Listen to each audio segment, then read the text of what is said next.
In the 21st century, we are all migrants. Humans are in motion across time as well as geography. Why must we be divided? The migrant versus the native. All of us are descended from migrants. Our species, Homo sapiens, did not evolve in Lahore. Nor did we evolve in Shanghai or Topeka, or Buenos Aires or Cairo or Oslo. Where you, perhaps, are watching this video.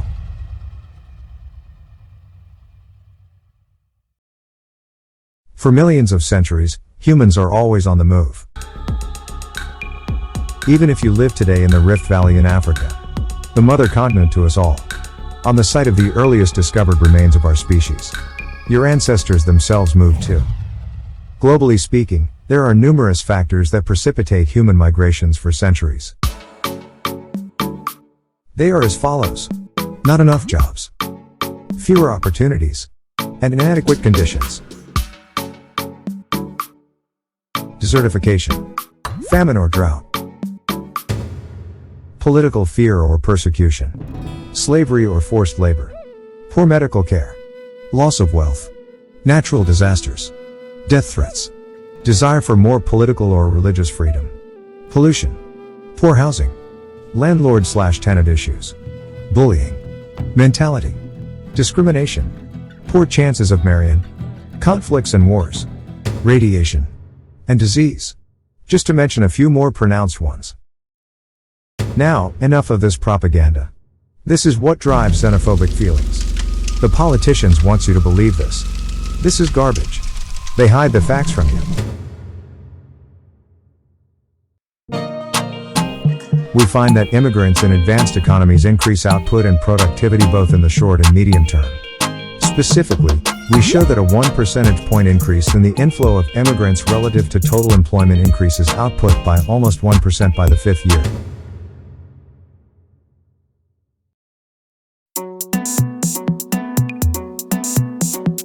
Immigration is the engine room driving economic growth throughout Western countries for centuries. Okay, let's get down to the facts. A research conducted by St. Mary's University Halifax in Canada in 2017 evaluates the potential impact of education levels of immigrants and Canadian-born on economic growth in Canada and its smaller provinces by using data for the period 2006 to 2013.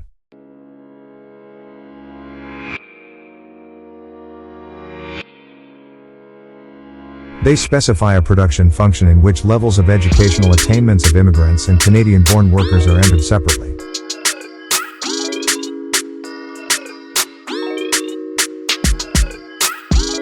Feasible generalized least square (FGLS) method is applied to estimate the production function separately for all immigrants, and also for established immigrants, those who have been in Canada for 10 years or longer. Do you want to know the result? The result will shock you.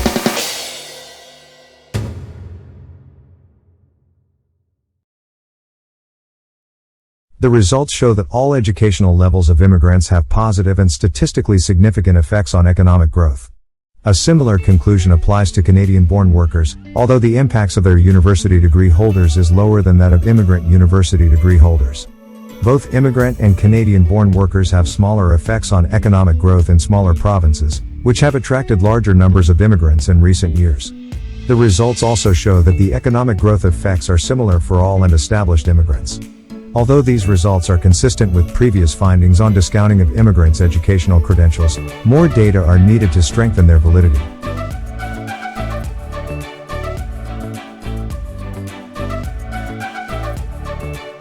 They also suggest that the higher economic growth impact of immigrant university degree holders than that of Canadian-born is indicative of greater social returns to higher education resulting from increased diversity of population, which in turn, as some previous studies suggest, can result in increased technological innovation, new ideas, and production of a wide variety of goods and services.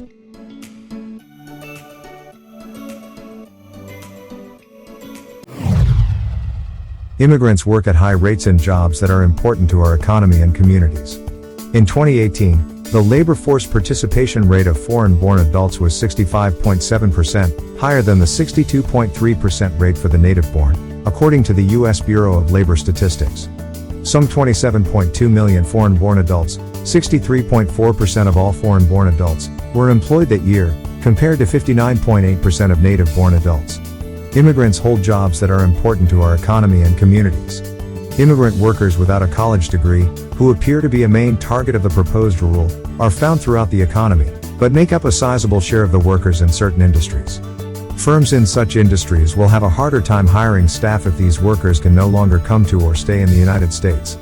In March 2018, immigrants with less than a 4-year college degree made up 10% of all persons, and 11% of all U.S. workers, in the United States, but they reflected a large share of all workers in many important occupations and industries, according to census data. Fully 36% of workers in the farming, fishing, and forestry fields are immigrants without a college degree, as are 36% of building and grounds cleaning and maintenance workers, 27% of hotel workers, and 21% of the home healthcare industry workers. Increasingly it is tourism, not immigrants, that Barcelonans see as a threat to their city, though numbers of both have skyrocketed in recent years. Early last year, around 150,000 people in Barcelona marched to demand that the Spanish government allow more refugees into the country. Shortly afterward, tourists go home, refugees' welcome started appearing on the city's walls. Soon the city was inundated with protesters marching behind the slogans "Barcelona is not for sale," and "We will not be driven out." What the Spanish media dubbed tourismophobia overtook several European cities last summer, with protests held and measures taken in Venice, Rome, Amsterdam, Florence, Berlin, Lisbon, Palma de Mallorca and elsewhere in Europe against the invasion of visitors. But in contrast to many, as fiercely as Barcelona has pushed back against tourists, it has campaigned to welcome more refugees. When news broke 2 weeks ago that a rescue ship carrying 629 migrants was adrift in the Mediterranean, Mayor Ada Colau was among the first to offer those aboard safe haven. Is it really the case that Barcelona would prefer to receive thousands of penniless immigrants rather than the millions of tourists who last year spent around €30 billion in the city? The short answer, it appears, is yes. Increasingly it is tourism, not immigration, that people see as a threat to the city's very identity, though numbers of both have risen exponentially in recent decades. In 2000 foreigners accounted for less than 2% of the population. A mere 5 years later, the figure was 15%, 266,000. In 2018, it is now officially 18%, although, according to Lola Lopez, the city's Integration and Immigration Commissioner, the true figure is closer to 30%. The influx of new residents has radically changed the face of the city, but Barcelona has not seen a single anti-immigrant protest of any substance, nor is immigration an issue at local elections. According to research by Paulo Giacaria, a social scientist at the University of Turin, the case of Barcelona establishes a connection between two types of mobility that are at odds with each other, northern tourism and southern migration. It subverts the common feeling about which kind of mobility is desirable, which is not. Immigration has changed the city, but tourism is destabilizing it, and even people in the industry agree that it can't go on like this. In 1990 the city received 1.7 million tourists. Last year the figure was 32 million, roughly 20 times the resident population. The sheer volume of visitors is driving up rents, pushing residents out of neighborhoods, and overwhelming the public space. We see immigration as having a positive impact. People have integrated well, says Natalia Martinez, a counselor in Ciutat Vella, the old part of Barcelona which has been at the forefront of both immigration and tourism.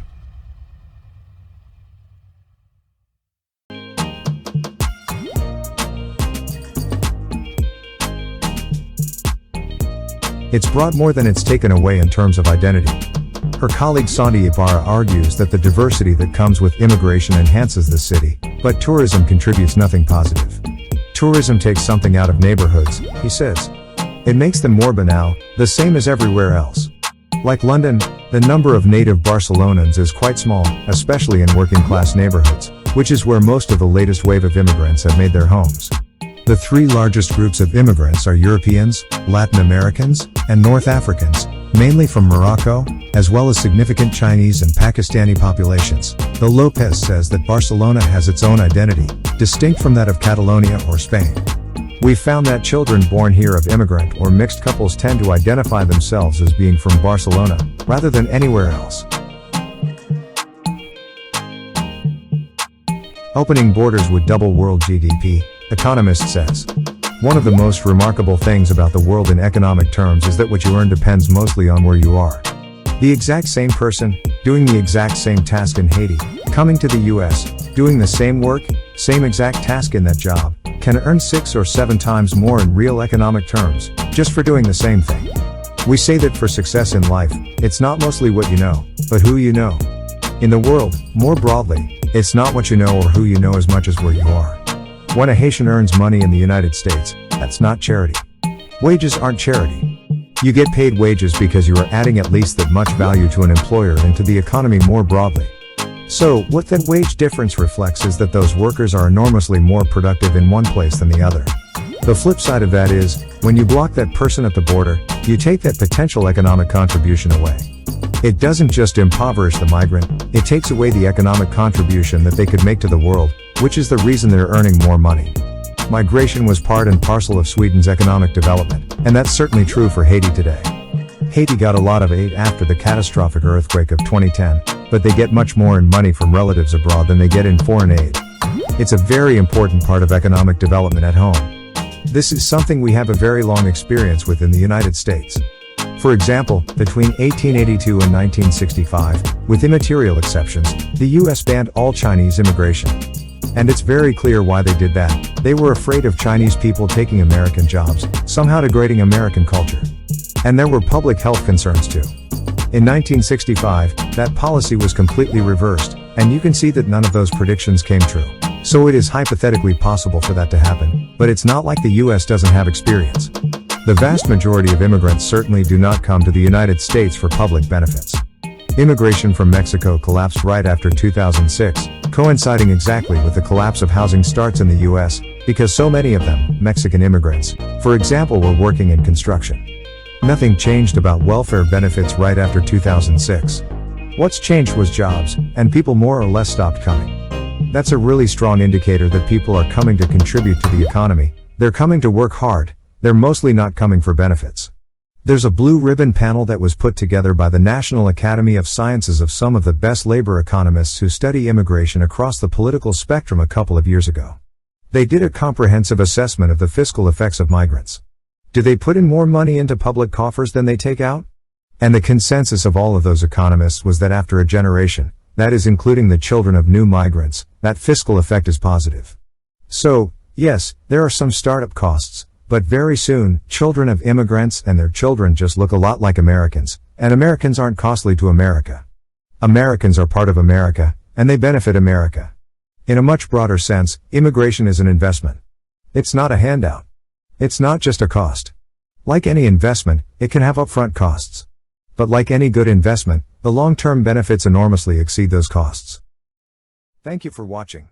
Please hit the subscribe button and notification bell to notify you when we upload on our future breathtaking videos.